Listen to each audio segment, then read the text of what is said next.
Good Wednesday.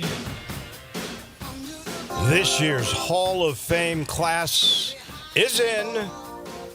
Oh, we got some great folks that will be inducted into the Memphis Sports Hall of Fame on October the 16th at the Renaissance Convention Center. Andre Turner, who's now a Tiger assistant coach. Andre Turner was the little general I first got here in the early 80s. What a class act he was. He's coached all over. He had an unbelievable playing career in Europe. Also some time in the NBA. Great guy. Very worthy honoree. Zach Randolph, the heart and soul of the Core Four. He gets in. There's no question that probably all four will get into the Memphis Sports Hall of Fame at some point. One of my all-time favorite football players, period. A guy I got to cover when he was a Memphis showboat. His abilities were extraordinary that you could see just in practices when he would, as a defensive lineman, routinely outrun running backs and wide receivers in practice. Just an amazing guy, great sense of humor, tried to do impressions. Obviously a religious guy. Reggie White, he may be, in terms of at least professional football, I don't think there's any doubt, he's the greatest player that ever wore a Memphis football uniform. Now, you could go back to Zonka, Kick, and Danny White. Those were great players. I don't think anybody could beat Reggie White in terms of wearing a Memphis uniform as a pro football player. Our good friend who will be with us on Thursday, Jarvis Greer, 43 years at the same TV station, obviously played for the Tigers, still does Tigers football games with us, works for Grind City.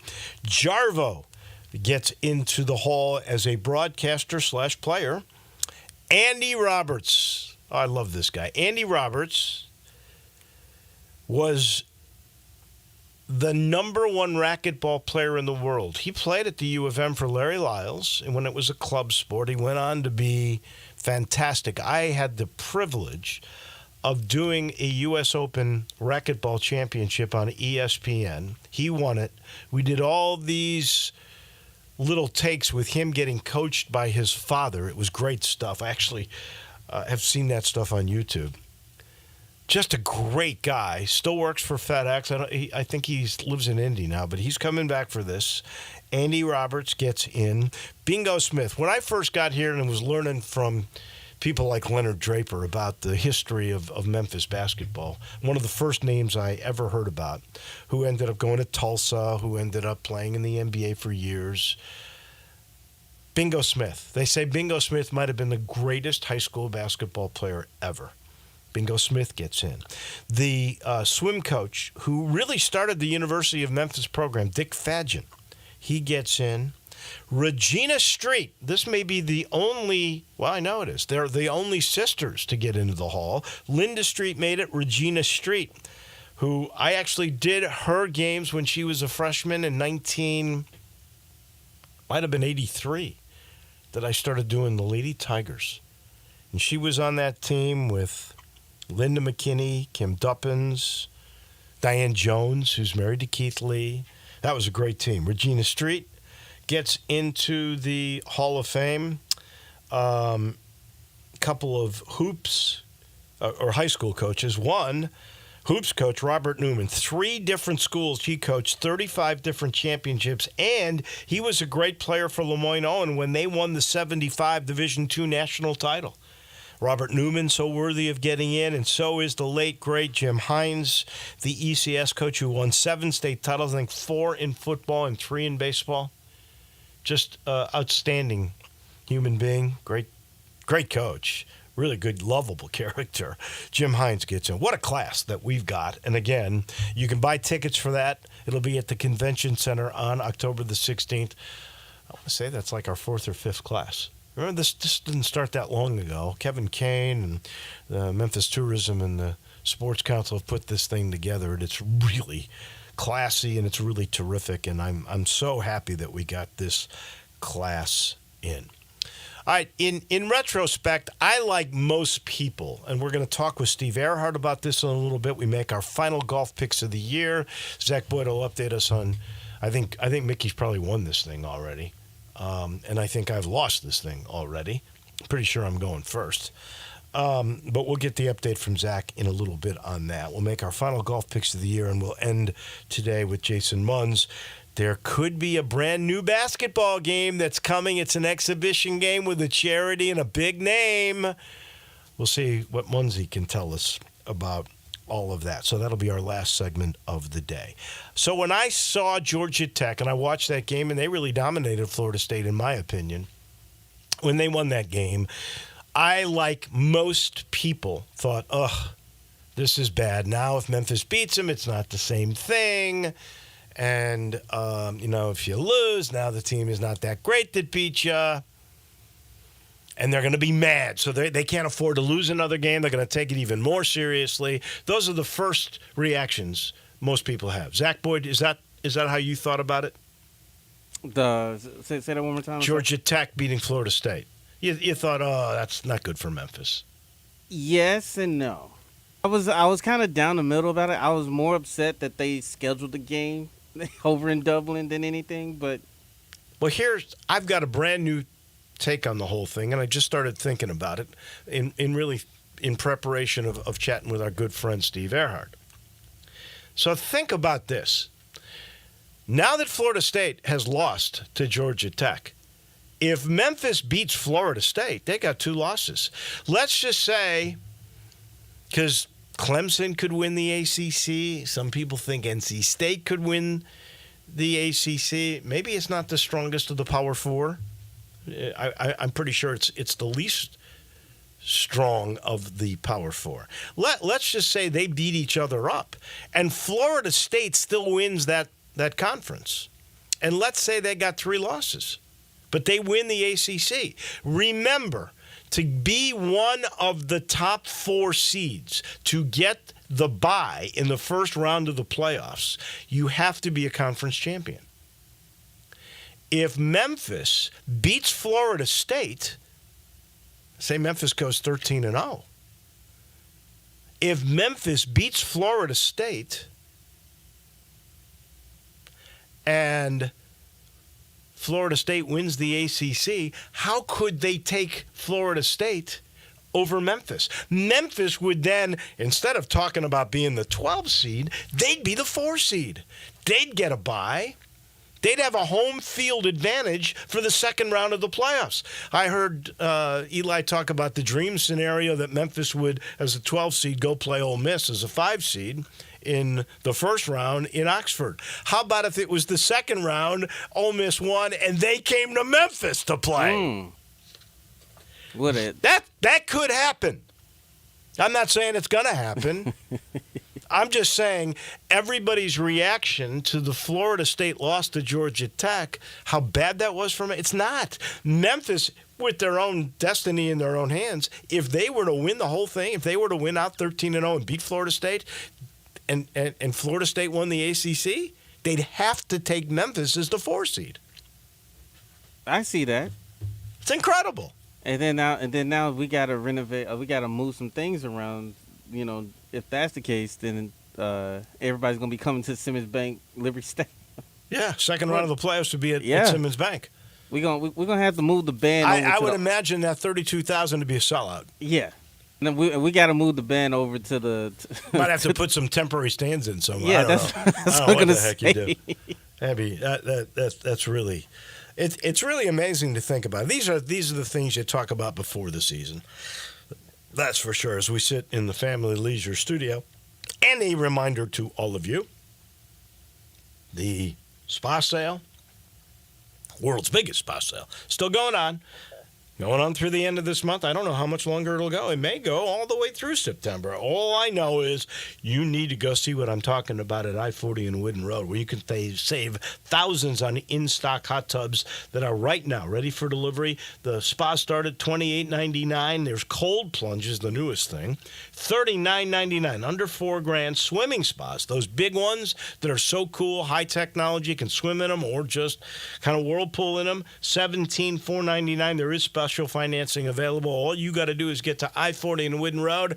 Tell them we sent you. Say hello to Billy. Say hello to Lindsay. And say, I want to be a part of that world's biggest spa sale at Family Leisure. Let's bring in the big cheese, the head honcho. Now, normally, he is going to be on Tuesdays with us in our new fall lineup that will start next week. By the way, we have no shows on Monday, Labor Day. So really, we're starting this fall lineup. It'll be a little bit later than we all thought, but we're getting Labor Day off, which is a good thing. All told, Steve Earhart able to join us now. Did you just hear my scenario, how Memphis could actually become a 4 seed if they beat Florida State? I mean, it's true. Nobody's mentioned that. Yeah, well, you stole my thunder. In fact, I was mentioning that yesterday, and Dave, you're right on track with that scenario. And actually, I was having a debate with Tony Barnhart was in town. In fact, we need to make sure and talk to you today about Tony's prediction for the AutoZone Liberty Bowl, who play in it, because he's, quote, Mr. Football. So we were debating this very issue that you talked about. And he said, well, that'll never happen. You know, the group of 5 just doesn't have the respect of the voters. I said, wait a minute. And he said, it will never happen. Just 3 years ago, when Cincinnati, under Act, they got ranked in the top 4. Now, it was a different format, but they got voted up ahead. And so I think your scenario is right on. And, again, I'm not making it just as a homer here with Memphis, because it could happen with Boise State as well, because Boise State, I think, is the biggest competitor to the University of Memphis, because they have the same opportunity to be a champion of the Mountain West, and they play at Oregon, which is probably a tougher task than playing Florida State. But if they were to happen to beat Oregon and be undefeated, they would be ranked up higher than probably the champion of the Big 12 and the champion of the ACC. So therefore, they could certainly get in. But absolutely right. Just 3 years ago, it happened. Cincinnati out of the AAC. Remember, they had that magical season where they beat Notre Dame. They won the conference title. In fact, beat Memphis that year. And so it can certainly happen. So you're right on track by laying that out. I think people forget that, it doesn't automatically say the group of 5 is number 12. I think some of these big shot people, they just automatically put them in the 12th spot. But it certainly can happen. And now, as you say, with maybe the ACC is going to beat up on each other. I've seen people say it's going to be North Carolina State, it's going to be Clemson, it's going to be Miami, it's going to be Florida State. So if they beat each other up and their champion has got 2 or 3 losses, it could even happen with, say, a 1-loss champion from either the Mountain West or the American Athletic. So, if Boise beats Oregon, and then they still got Oregon State and Washington State, because they're playing those two in the from what used to be the Pac-12. I would think that if they ran the table with those wins, that maybe they would have a shot at it. Depending on how many losses the ACC champion has. That would be my gut feel. But if Memphis were to win at Florida State, run the table, and Florida State won the ACC, there's no way they could take Florida State over Memphis. No way. Yeah, that's exactly right. So I think, it's fun to be thinking about it, but, and as Coach Silverfield said, you got to take one game at a time and win that game and don't be too hit, although they do have high expectations. Coach Silverfield is one of the guys that said everybody's talking about expectations. He said nobody has higher expectations than that team, the family of the University of Memphis. And I've been very impressed this year with the togetherness and the culture that he has now established there at the University of Memphis with the football team. And togetherness and culture always matters when you get and depth is going to be a situation. He's got a couple of good new defensive backs. I think was it the transfer for more about it, Dave. The transfer from Indiana can run and cover there in the defensive backfield, and that's where they need to improve on defense. But and then Seth Hennigan, what a great leader. So very impressed with the culture that he's established. So I do agree with the high expectations for the University of Memphis starting this Saturday night. Yeah.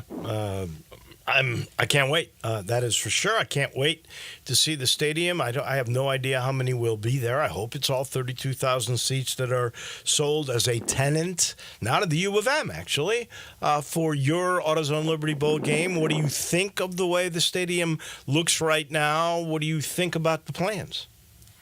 Well, at the event last week, and you did a great job being the master of ceremonies there, it actually surprised me how good the stadium looked. They power washed everything. It's brighter and shinier than it has been, and I know they've got some new people over there at the stadium running the stadium, and I think they're paying attention to detail. So I think everybody that shows up all throughout the season is going to be pleased. I think they've got you've got what time you get there, and then I think you guys were talking about it earlier. If it does work out with a magical University of Memphis season, then they do end up hosting first the championship game in the AAC, and then the outside possibility of hosting a playoff game. They absolutely need to get like they would do at a golf tournament or a roadside. Uh-oh. I think we just lost him. Steve? Wow. That's opportunity for everybody. And so by the time we get to the AutoZone... We lost you for about literally 15 seconds or so. Oh, really? Am I back on now? Yeah, you are. Wow. But I'm on a landline phone here, so that's strange. But that is strange. But I talk about I was just talking about how... Did the AutoZone Liberty Bowl pay their bill this month? Yes, we did. Just start yelling if because I can certainly hear you well. But I was just talking briefly. I won't repeat everything about if the University of Memphis ends up hosting the American Athletic Conference Championship game in December. The week after the regular season ends, we do need to make sure that they get in that temporary seating like you would have at a NASCAR track or at a golf tournament into that big void there where the press box used to be. I guess they could do that, right? They would just have to erect stands that would start about, I don't know, how many feet in the air? It's like 20 rows, right? Yeah, you go right. Remember, and for the folks that haven't seen it yet, what I call the blue seats, the seat back section, which is below the first walking area there, right where they had the handicap seating, all those seats are still there. And so then this is where the infamous party deck is going to be. So there's a big flat area in there where they will start construction later to erect the premium seating and the skyboxes. So there's plenty of room in there that if the university does get that opportunity to host the championship game here, and if they host that championship game, that means they're alive to have a home game in the big playoffs area, which absolutely they're going to need to get every seat in there, because that's the big deal with the CFP. They went to the campuses for the first, the quarterfinals, because they thought they were going to have these huge stadiums, like at Alabama or Michigan or that kind of thing, and so. We need, if that magical situation occurs, step up as much as we can here to get as many people into the field. Steve Arrett will be our guest every Tuesday, 10:10, to talk Bulls and the business of the Bulls and TV deals, and we will get into that a little bit more 2 weeks from yesterday, 2 weeks from in 2 Tuesdays, and looking forward to that on a regular basis. And I look forward to seeing you Saturday at the I'll new be press there. box.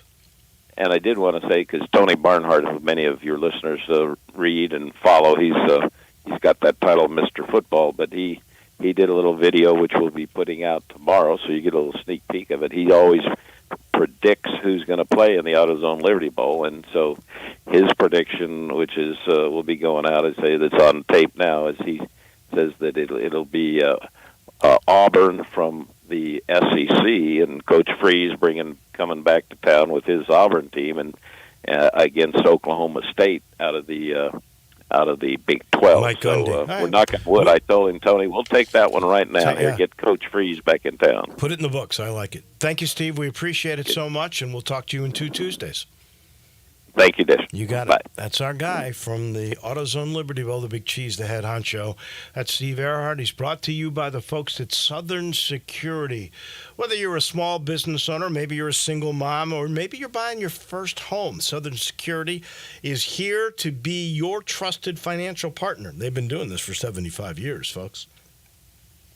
For 75 years, Southern Security has been serving the Mid-South community with unbeatable rates, the best of service, and always the newest technology. And they got a new store, a new branch coming into Collierville. They've broken ground for. It's going to be so high tech. It's been voted the best credit union in the Mid-South for 6 straight years. There's a reason. Find out how you can join the Southern family by just visiting the website southernsecurity.org, or this is the best part for me, I like talking to people. You can talk to a human being just by dialing 901-452-7900. Southern Security, proud supporter of University of Memphis and 901 Women. Southern Security, your home team credit union, federally insured by NCUA. Johnny Lyon, Mickey Barker, Zach Boyd, and myself, we all make our final golf picks of the year. It's all about Eastlake and the FedEx Cup Championship, and that is next. Broadcasting from the Family Leisure Studio, we are Sports 56 and 98.5 FM.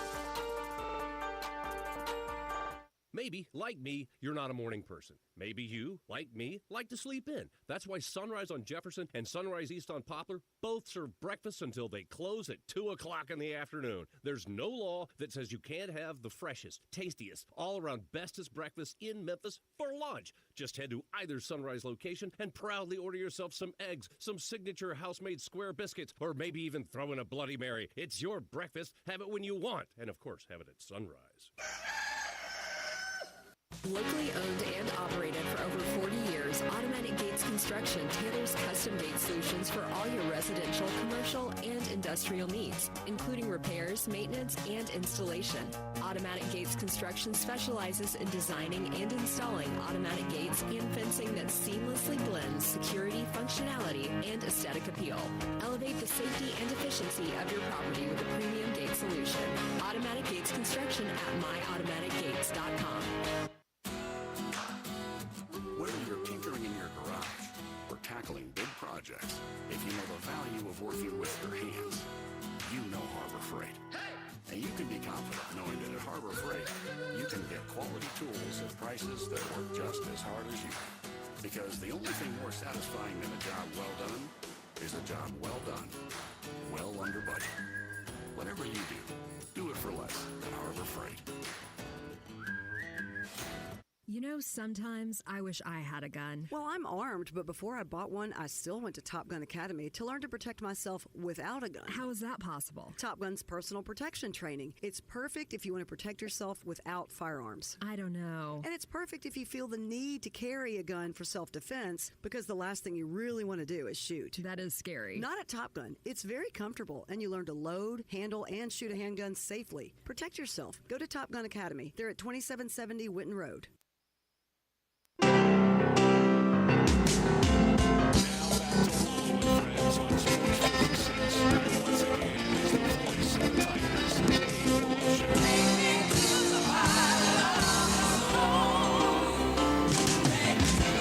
Oh, man, always kind of sad when we're kind of saying goodbye to the golf season. This will be the last week of picks with Mickey and with Johnny.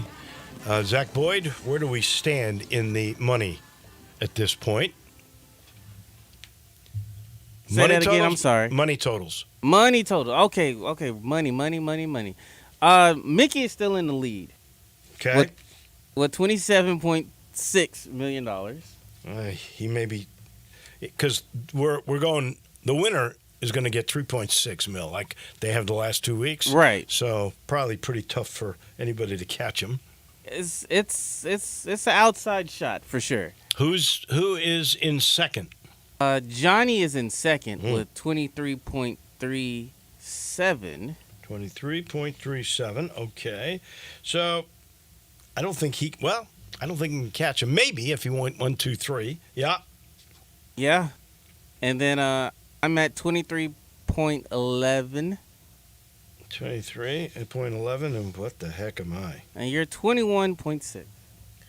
21.6. So I'm 6 million away. I'd have to go 1, 2, 3 for sure. Yes. And Mickey would have to win nothing.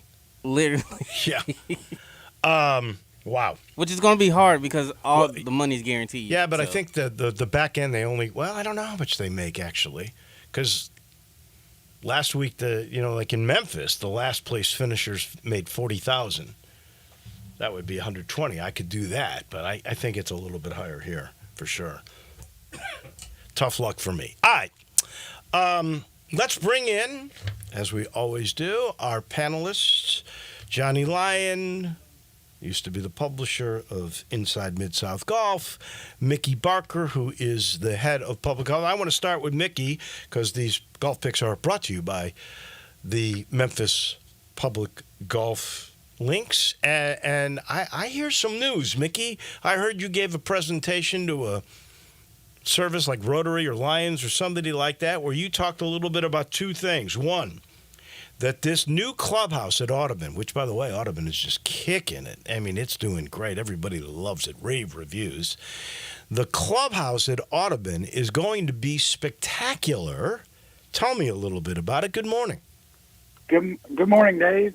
Yes, the clubhouse, the concept right now, what we're working toward is going to be spectacular. It's going to be the permanent home of the First Tee Tennessee Memphis. Also, it will house, obviously our golf shop and restaurant and things like that, snack bar. It really is going to be spectacular. Somebody said the design is pretty unique too, very open, or there's something different about it. Well, it's very similar to, it will much in line with the tennis center there on Southern Avenue. Yeah. So it'll be a lot of glass, very modern style. Man, looking forward to that. And then the other thing I heard was that you now have plans for Riverside to make it a handicap accessible 9-hole golf course, that you're going to redo it. I don't know what the timetable is on that, but can you give us a little lay of the land there? That is our hope. That is what we're in the next 5 years or so, that we would love to develop Riverside Golf Course into a barrier-free golf course that anybody could play if they have a disability or anything that prevents them from walking up onto the green, so that they could roll their golf carts right up on the green. It's a new concept called a barrier-free golf course. So would you have to redesign and I'm being honest, because everything that you've done and you've touched has been brilliant, from the redo of Galloway years ago to what you've done with Pine Hill, Overton Park, and now Audubon. I got to admit, the last time, and it was when we played we did every hole that one day a couple of years ago, Riverside was in disarray.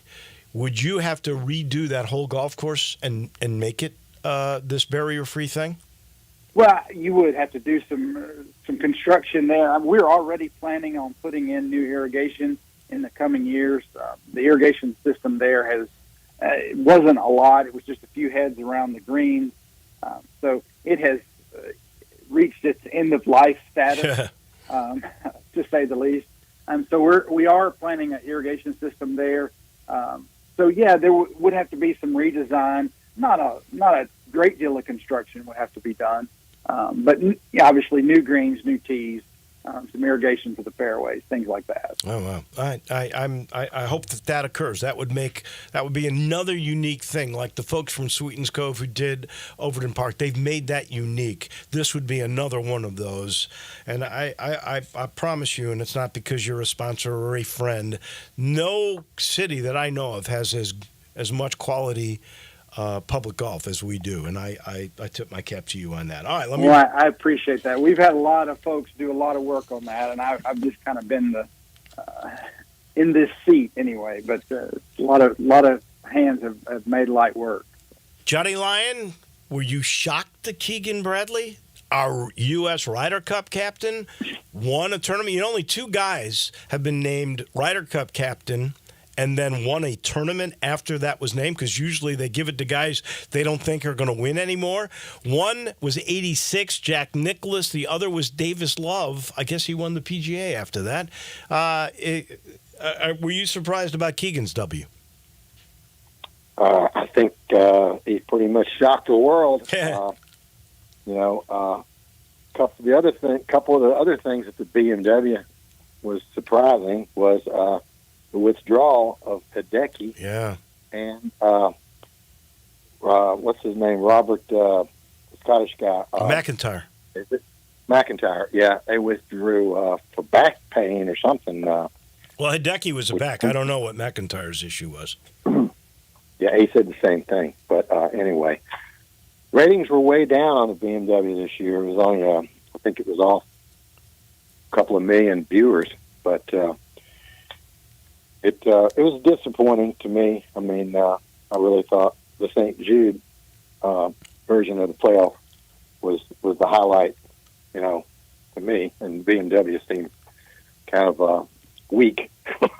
Well, the BMW is interesting because it's the first time they've played at a Castle Pines. That used to be that Stapleton golf tournament. To give them that one as prestigious a tournament as that was, a bit surprising. And these guys, I think, were struggling all the time with trying to figure out yardage because of elevation change and because of altitude. And then you put in high winds.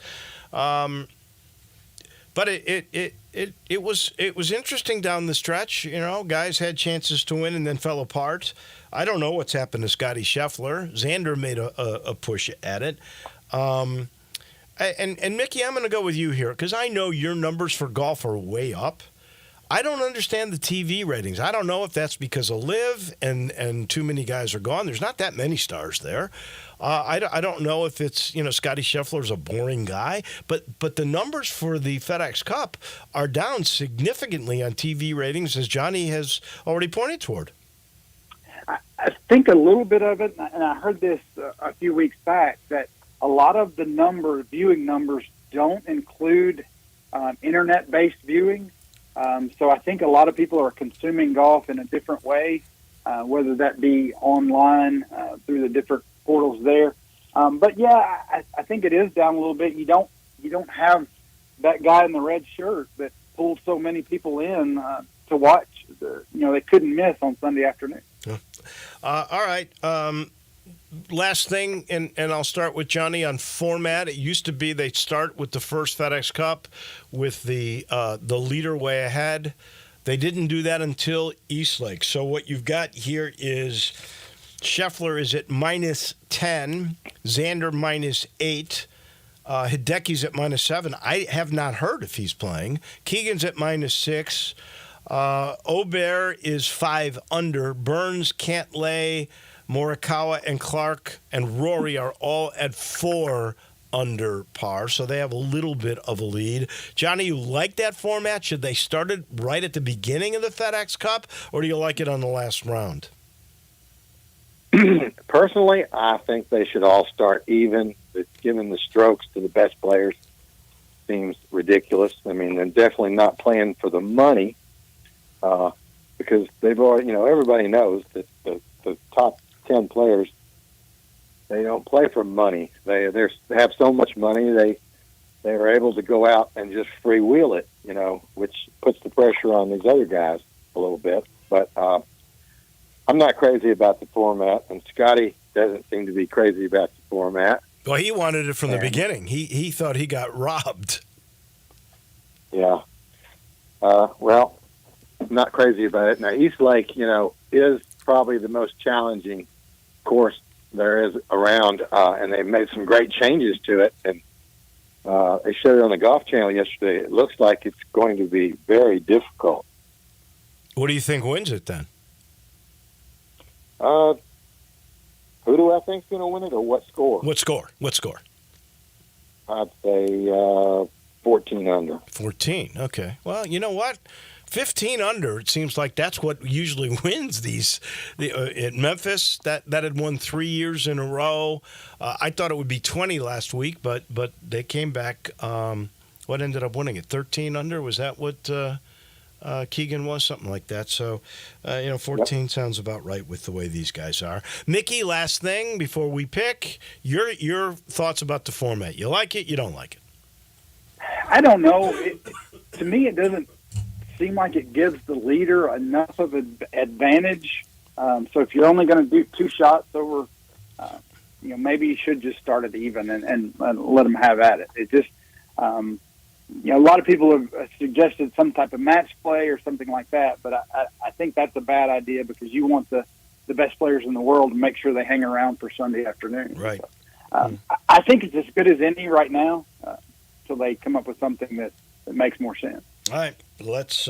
I'm going to start, and what makes more sense to me is that Xander has been the most consistent guy in these FedEx Cups. Scotty looked bad last week. He got frustrated, he yelled. I mean, I've never seen that. I know he's got -10, but he's only 2 strokes in front of Xander. So I'm going to go with Xander, the most consistent guy. He's my first pick. That means, Zach, you can have Scotty. And I'm taking Scotty. I don't blame you. Johnny? Boy, getting tough. I guess I'll give Keegan Bradley a shot. Well, you should, because, he's getting he's 6 under to start, and you don't know about Matsuyama. I don't know if he's playing or if he is playing, if he's 100%. So, yeah, I don't blame you. Mickey? I believe I'm going to have to go right down the list. We don't know about Matsuyama, so I think everybody's kind of shying away from him. I'm going to go with Oberg. That's what I would do. And then I'm going to take, let's see, between this group of,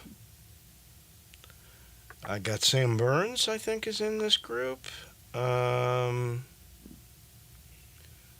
Cantlay, Morikawa. I'm going to go Sam Burns. Good pick there. Zach? What, you copying my list or something? What's going on? Oh, you shouldn't have showed it to me. Let's go with Patrick Cantlay. Okay. Johnny? I will take Morikawa, I guess. Okay. Yeah. So, although he plays great there, it's a brand new golf course, so I'm going to skip him. I'm going to jump down to Tony Finau. Finau. Wow. So you guys have left me Wyndham Clark. I don't trust Wyndham. I'm taking a guy I don't trust either, but, he's due. I'll go with Rory. He starts at -4, for goodness sake. Zach? All right, now this is getting tough. Let's stick with the tried and true, Colin Morikawa. He's already taken. Yeah? Johnny took him. Oh, yeah, he is. Okay, all right, so let me take last year's winner. Let me get Victor Hovland. Okay. Johnny? Let's see. We'll try Hideki again. You are going to go with Hideki. You're taking a chance that he might not play, but it's a great pick. He starts at 7 under if he goes. And then Mickey, final pick of the year. So, since last place gets $550,000, so I don't think it really matters who I pick. So I will go with Russell Henley. Henley, okay. Guys, it has been great. Can't wait till next year to do this all again. It looks like, Mickey, unless something crazy happens, you are our winner. It looks like Johnny's he won last year. It looks like second place could be his. Hate to say this, I think I'm going to bring up the rear again. That's hard for me to believe, but I've got some good picks this week. Xander, Burns, and Rory. Zach Boyd's got Scotty. He's got Cantlay. He's got Hovland. Keegan Bradley. Colin Morikawa. Hideki Matsuyama for Johnny. And then Mickey's got Ludwig Aubert, Finau, and Henley. And those are our picks. Guys, thank you so much for participating all year long. Thanks, Dave. Yeah, thank you, Wolo. You got it. Good job, Mickey. You did a great job at Ottoman. And thank you. Enjoyed picking this year with everybody. Thank you, guys. Absolutely terrific. All right. Those are the picks. They're all in. We'll, of course, revisit this on Tuesday. declare our winner. I can tell you what is a winner is that you will be the winner if you get to one of the 5 Dinstals this weekend, because it's the last weekend to get strawberries. Your last chance, and nobody dips them like Dinstals. It's always sad for me. Football comes and strawberries go away. But you know what I'm reminded of next week when fall is really here? We've got caramel apples. There's something always happening at Dinstall's. Last chance for those strawberries. So if I were you, I would get to Laurelwood, my neck of the woods, or Pleasant View where they make it, or if you're in the suburbs, they've got stores in Collierville and in Germantown, and then the one downtown. It's a really cool little place. I like that a lot. You can find Dinstall's anywhere. Oh, and we do have a Summer Sizzler special. That'll be going away soon, too. And it's my second favorite thing at Dinstall's. That's the Cashew Crunch. There's great sweets for this week's tailgate, and if it's hot, don't worry, because Cashew Crunch never melts. Oh, yeah. It's always sweet when you talk Dinstall's. We take a break. Munzie, commercial appeal beat writer of the Memphis Tigers. He comes your way in a minute. Be sure to follow us at Sports 56 WHBQ on Twitter, Facebook, Instagram, and YouTube to watch live video of our shows. Stay up to date with station events and have chances to win prizes. Don't miss out on anything that's going on. Follow us at Sports 56 WHBQ. Nestled in the heart of East Memphis, located corner of Park and Cherry, is a beautiful residential neighborhood. I'm here at Town Village Audubon Park interviewing a new resident, Carolyn. Share with us why you chose Town Village. Well, if your parents or special friends need to make that big move, let me share with you my experience. It was tough for me to leave home, but then I discovered Town Village. I would like to highly recommend Town Village to you and your loved ones. After looking at all the amenities and meeting all the people and staff, I was hooked. From restaurant, bistro, 3 meals per day, housekeeping, transportation, security, health care, physical therapy, exercise room, and even a heated pool and spa. Come see us and make your new home in Town Village. Visit us and call Daniel at Town Village Audubon Park at 901-374-7342. There's no place like home, Town Village. For life's spectacular moments, only a real diamond will do. At Sissy's Log Cabin, you'll discover a brilliant selection of natural diamonds, along with our promise of unmatched quality and service. The only real diamond is a natural diamond from Sissy's. Find yours when you stop by any of our 6 locations or shop online at sissyslogcabin.com. Discover the natural diamond of your dreams only at Sissy's Log Cabin, because life's too short for ordinary jewelry.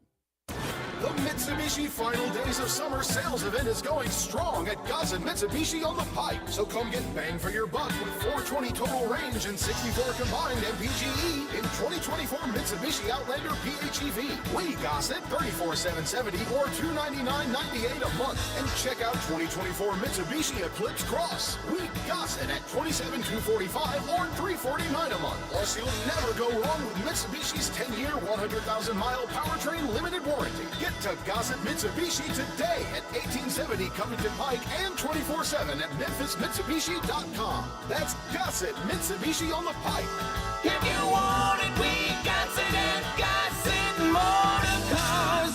RZO 35,297 MSRP 47,470 36-month 30,000-mile lease 44,53 do it signing 1,095 acquisition fee 25 cents per mile excess wear and tear. Eclipse RZO 65,450 MSRP 28,745 includes all rebates and incentives. PF 695 excludes tax title and license with approved credit. See dealer for complete details. Offer valid through end of the month. Dealer stock only. They can't get that Central Barbecue location on Central back open soon enough. It's still going to be a little while. They do things right at Central Barbecue. That's why every location is so unique. I know, but there's a lot of different Central Barbecue locations, but I miss the OG, the Central Barbecue on Central. You know, it's going to be completely different. Well, not completely. Yeah, when the Central Barbecue location on Central reopens, it'll be bigger, nicer, more streamlined. But still on Central. That's about the only thing. For the time being, until they tell us different, you can't go wrong with any of the Central Barbecue locations. You know, I think we've broken a record for saying Central Barbecue the most times in a Central Barbecue commercial.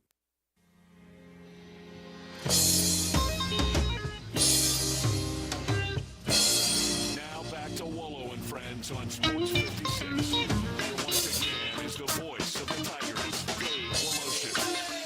We always end our Wednesdays with Munzie. Jason Munz, commercial appeal beat writer. And Munzie, I'm hearing a little birdie in the wind telling me something. You know, they've got this new thing, and Memphis is playing in Huntsville, Alabama against the University of Alabama. You can play an exhibition game against a major in the way it's set up if it is a charity game. And I keep hearing there's a charity involving Memphis and maybe a blue blood to play an exhibition game at FedEx Forum this year. What are you hearing, my friend? Well, I guess let's just say Memphis, we know of one. You can play 2 exhibitions every preseason. Right. And we know of one. So that means there's still one spot open on Memphis's preseason schedule. And I guess that's really about all I know. I feel like I'll just, I feel like we should just maybe just cool our heels until we get to until we find out who Memphis is going to play in their second exhibition game. So there's room for the second exhibition game, and I believe it's going to be a dandy. I think you're going to want to go. And in fact, it may be double your pleasure, but we'll get more into that as it unveils. And then there's still one slot for the real thing. Yep. We still haven't heard about that final game. And when do you think that comes out, and when will we get the total schedule? Usually it's right around the start of football that the total basketball schedule release is done. Yeah, so I think it'll probably be within the next week or two, I would think. That last game, maybe even before the end of this week. I don't know that for sure. That's just something my gut's telling me. But I as far as like the full schedule, when you're talking about tip-off times and you're talking about the conference part of it. Usually the conference stuff is announced like toward the end of September, like mid to late September. So I think that's when we'll get that part of it. But once this last game is announced, obviously that will complete the non-conference schedule. But like as far as fully being done with tip-off times announced and TV stations announced and all that stuff, I think you're talking sometime. With that stuff, you're talking sometime in September. I would think that the full schedule will be toward the end of the month, toward the end of September. Fair enough.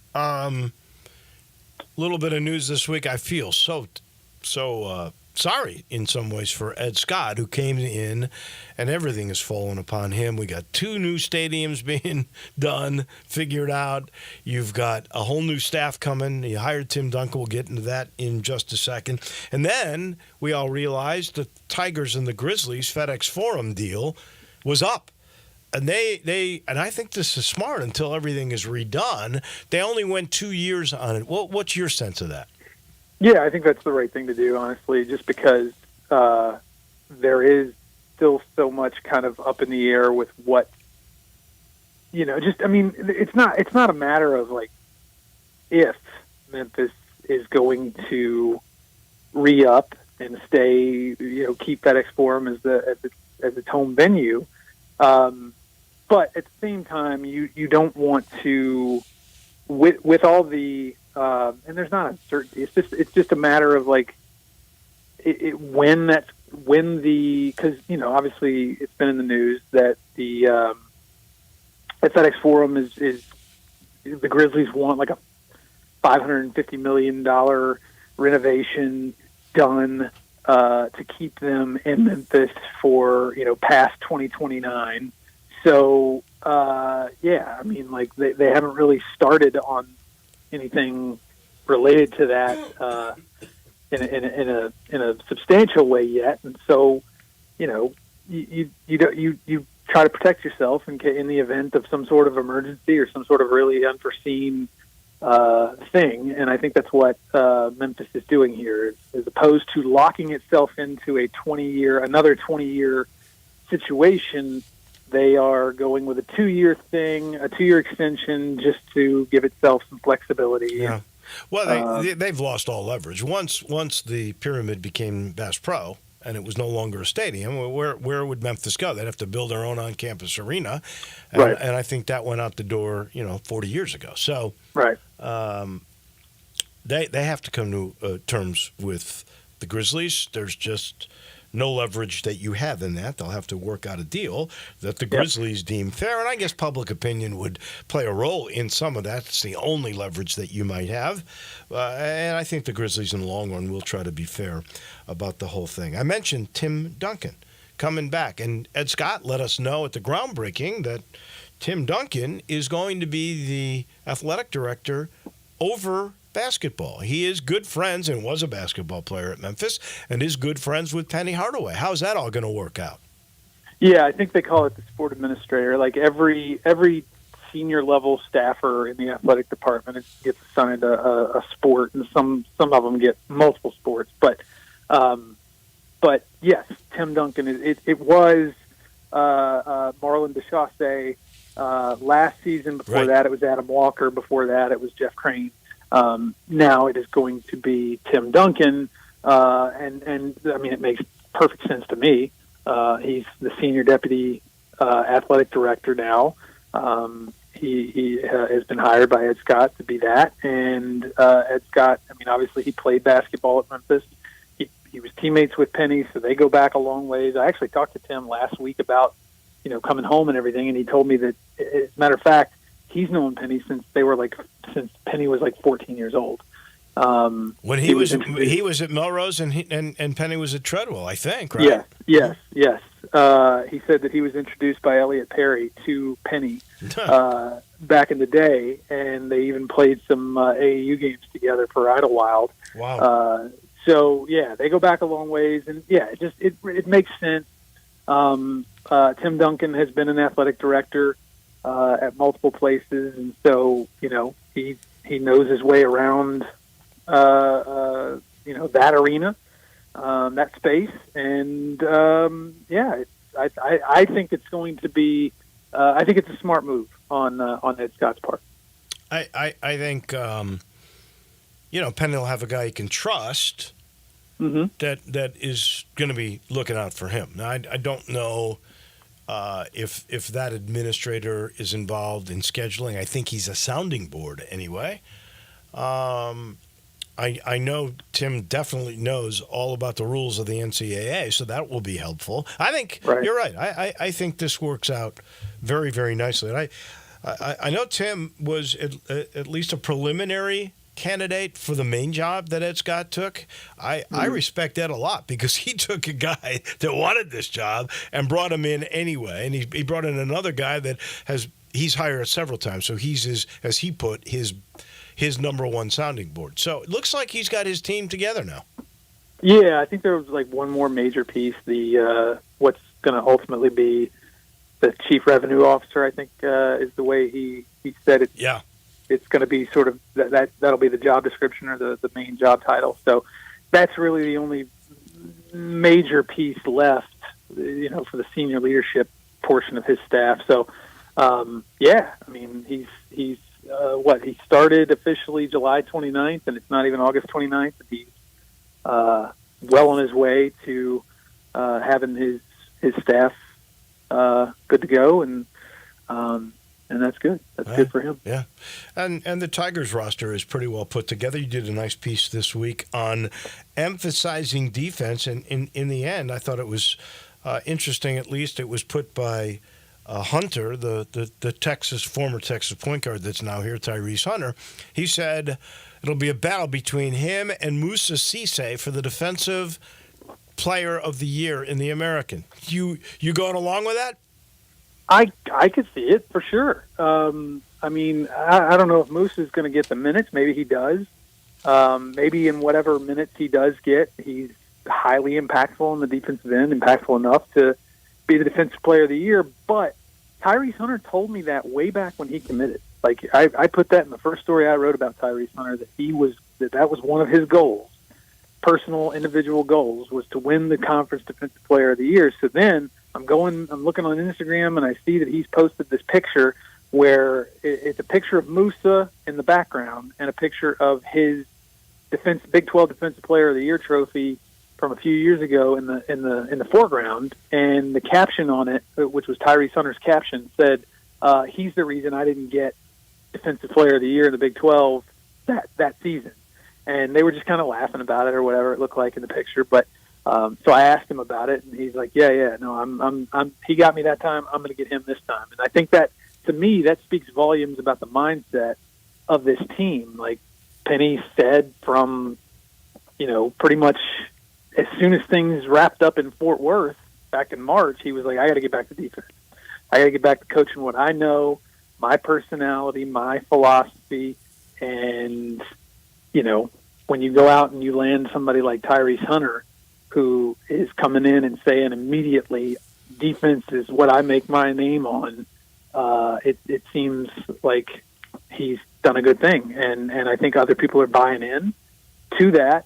The other thing I think that's very interesting is that they gave up 6.5 from 2 seasons ago to this past season.